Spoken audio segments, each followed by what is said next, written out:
Welcome back to Passionate World Talk Radio Network, to educate, to enlighten, to entertain. And today on Lest We Forget Historical, your host Lillian Cauldwell is going to discuss part 3 of the scams that will be happening this year in 2024. Last week we started the series, actually part 2 of scamming, and I diligently went through Google to find out what are the most infamous scams being thrown at the American people. However, we have plenty of company from overseas. So let us continue. The next one in line is text scams. And I'm sure every single one of you in the audience has received text scams.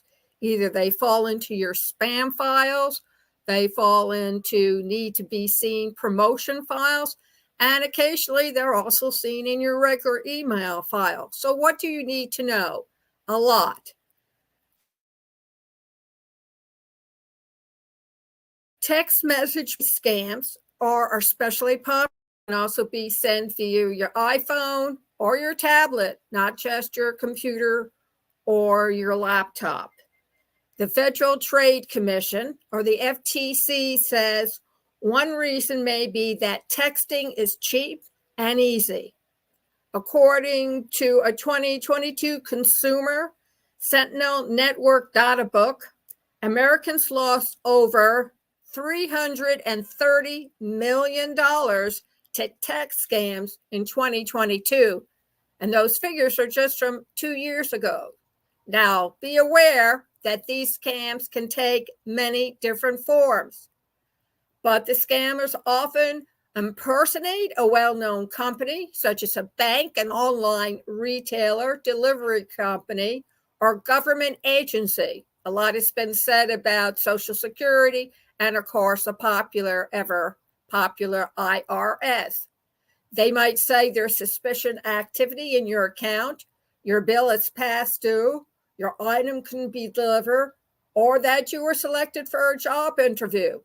But before you respond, the first thing you do is ask AI, is this a real company? And then put in the information that they provide you, copy and paste it, and find out what they say. There are many ways that you can protect yourself from a text scam. Don't let your fright or flight behavior kick in. They all have one thing in common. They ask you to click on a link or call a number. These are smishing, SMISHING, attempts to get you to share your personal information or install malware on your device. So if you have a policy that you never share anything, this is a good time to institute it. Zelle. What is Zelle? A lot of banks are now using Zelle as a way for you to reach directly into your personal checking, business or personal, and be able to send money to people who you may know. If you don't know them, don't send them money, because once the money is sent, you cannot get it back, like a wire transfer. So scammers are now turning to Zelle, a peer-to-peer payment app, to steal your money. The scammer might email, text, or call you pretending to work for your bank or credit union's fraud department.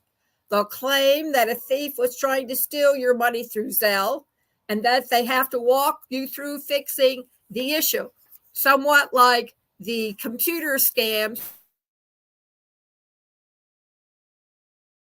from company on purpose, or your tablet or your cell phone, and then they extort you to work through them for a high price so they can keep your computer clean. So again, try to monitor your flight or fright behavior and find out first. Ask questions. If your computer hasn't disconnected yet, it's not going to immediately unless you fall for this scam. Then they'll instruct you where to send them the money, but the money will actually go to their account. Starting in 2023, Zelle began refunding victims of some scams. However, you might not always be eligible for reimbursements. So it's important to be wary of these type of financial scams. Cryptocurrency, it's been with us for a while.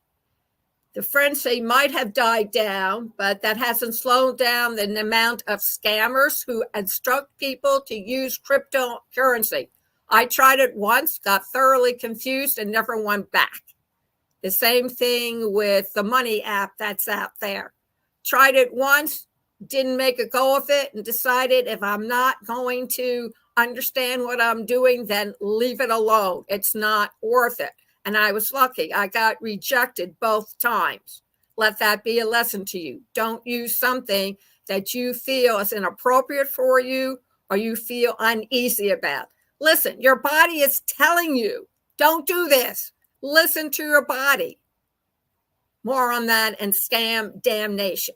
However, moving right along, these scams can take different forms and they may involve fake prizes, contests, giveaways, or early investment opportunities. Remember this, if it sounds too good to be true, don't sign up for a Ponzi scam. These scammers may impersonate celebrities or popular cryptocurrency websites to lure their victims, that's you, into sending them money, sharing login information, or investing in a project.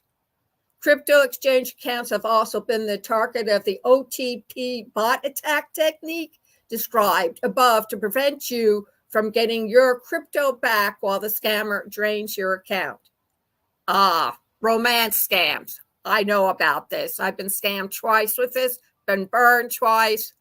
Last time, it wasn't too pretty. I've been put on warning and I'm being watched to make sure I don't do this again. While romance scams aren't new, their popularity continues to rise. According to the FTC, people lost $1.3 billion to romance scams in 2022, with median losses of $4,400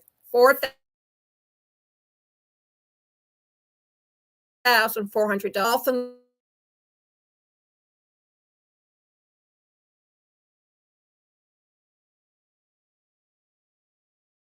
fake, although scammers may use stock photos and make excuses for why they can't meet you in person. After gaining your trust, they may ask you to buy them something or send them money. Or the person may mistakenly send you money and ask you to send it back or forward it on to someone else. If your bank later determines that their payment was fraudulent, the sum of the payment will be subtracted from your account. Many romance scams start with private messages on social media or dating apps, and they target anyone. Some scammers even seek to form platonic rather than romantic relationships. So if you have a favorite celebrity that you would do anything, quote unquote, for, make sure he's the real or she's the real McCoy. New Reeves comes to mind, plus other popular actors who've been impersonated by these scammers. Online purchase scam. You didn't think you could get scammed making a purchase online? Well, think again. Some of the most notable retailers like Best Buy, Amazon,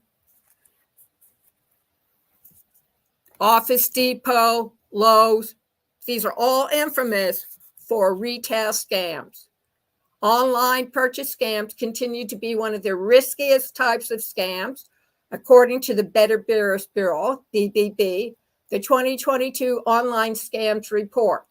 The BBB found that people most commonly reported being victims after trying to buy a puppy online. Word to the wise, don't buy an animal online. Either go in person or don't buy. Some scammers set up fake e-commerce stores and buy ads for the websites on social media. The FTC reported that 44% of social media scams from January to June 2023 were related to online shopping. Alternately, scammers might list items for sale on online marketplaces, including social media website marketplaces. A word to the wise, Facebook, as a marketplace. Be very careful.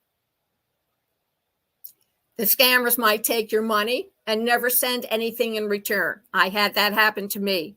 I paid for a 3-wheel bicycle and I'm still waiting for it to be delivered. It never will be. Or they may be committed triangulation fraud and purchasing the item you brought with somebody else's stolen credit card. You may not even be part of a scam unless you try to return the item or use a warranty. Heads up, folks, the police can come after you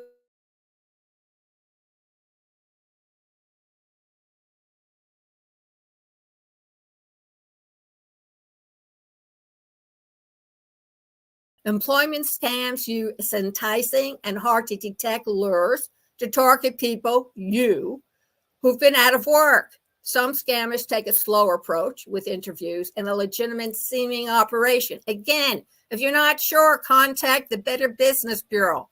Find out for them. They'll be very interested in what you have to say. So protect yourself. They collect personal information from your employment forms or tell you to buy equipment or training. Others work a lot faster and promise or guarantee an easy income. If it's too good to be true, don't bother if you purchase their program. Sometimes a fake employer sends a large paycheck and asks you to send the extra back. A play on the popular overpayment scam. I got lured into that once for people repairing my computer online. You may also see job opportunities that involve receiving money and sending funds to another account or receiving and shipping packages. These money mule and reshipping mule jobs are often part of an illegal operation, and you could be personally liable, also be charged and serve jail time. So it's not for the faint-hearted. Then there's always the popular check fraud. They often target banks rather than consumers. Lucky us. But it's still something you want to be aware of in the coming year. Criminals have been breaking into mailboxes and robbing small mail carriers to steal mail and look for checks. If you mail a check and it's stolen, they might create a counterfeit check and use it to withdraw money from your account. Talk to your bank. Find out what you can do to prevent yourself from being scammed like this. My bank and I already have an understanding. My bank has already told its customers how they will protect them. Very, very easy. Sometimes your bank or credit union will often reimburse, but it can also take a long time and cause you money problems while you wait. It might be best to avoid writing and mailing checks altogether. However, if you do need to send a check, some pens, such as Uniball pens with super ink, claim to stop check washing. Something to think about. Or find out from your bank what's the best way to protect yourself. The most important part to get started on. How to avoid a scam. There's a few basic security measures that can help protect you from the latest and most common scams. 1, be skeptical when someone contacts you. Scammers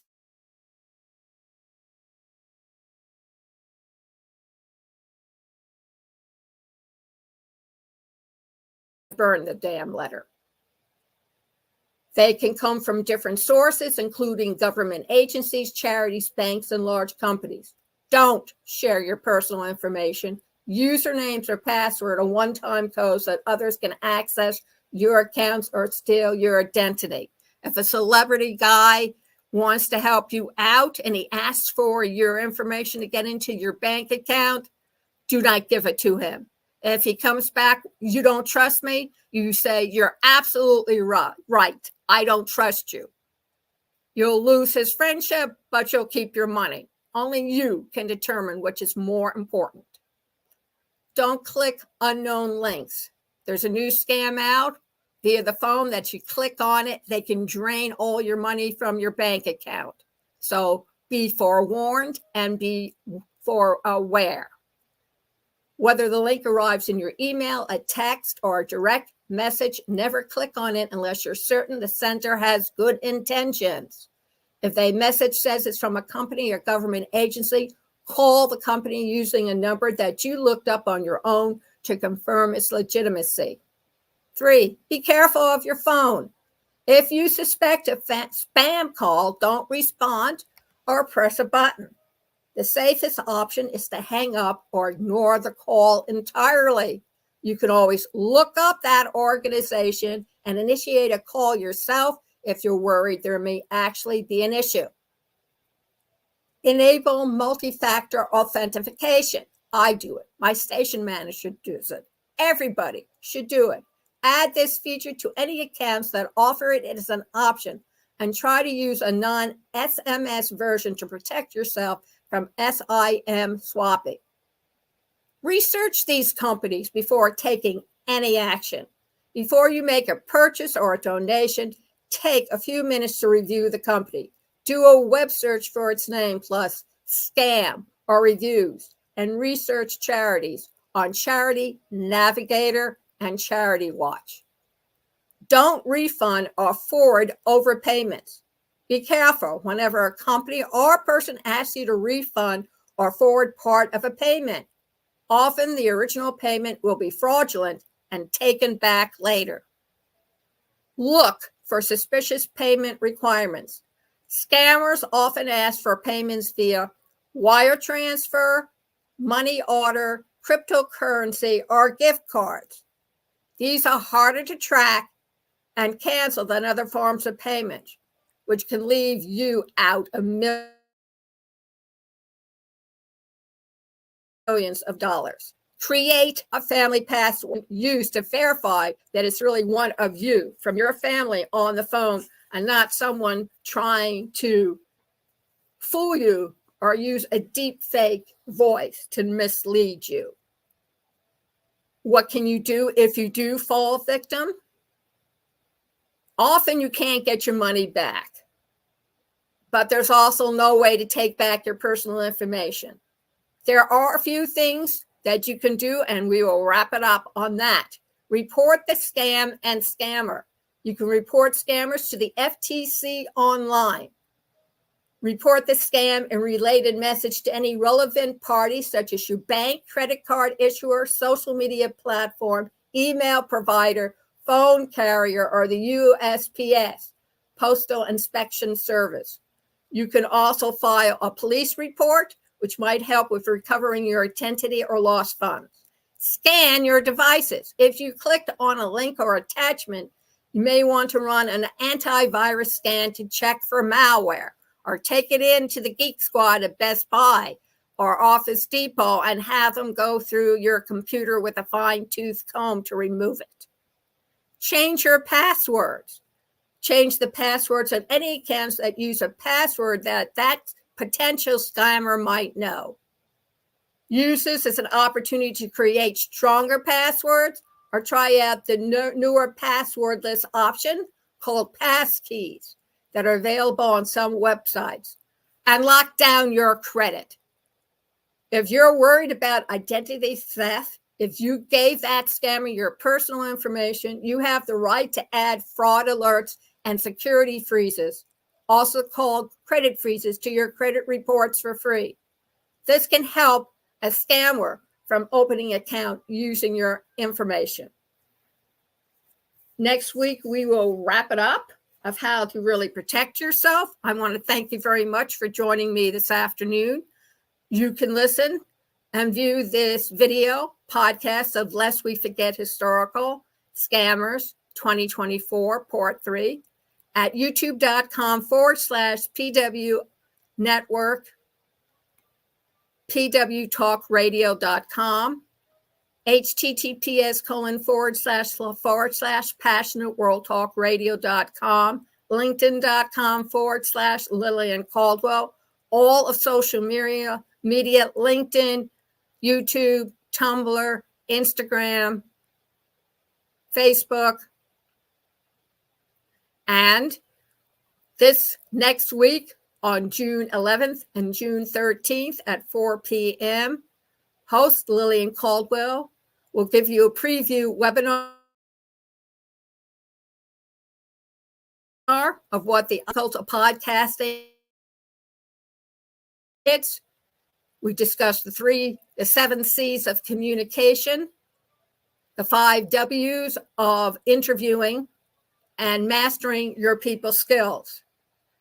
Please go over to education.passionateworldtalkradio.com/masterclass, and also go back there for /education.passionateworldtalkradio.com/ again masterclass to sign up for the obstacles of podcasting and learn how to give a 100% thorough interactive learning experience. You can text me also at 484-364-1032 telling me you're interested in signing up for the webinar, either Tuesday the 11th or Thursday the 13th, or you're interested in taking the podcast obstacle course. You can also email us at pwrnetworkllc@gmail.com. Thank you very much for listening, and remember, join us next week. Thank you, and have a great day.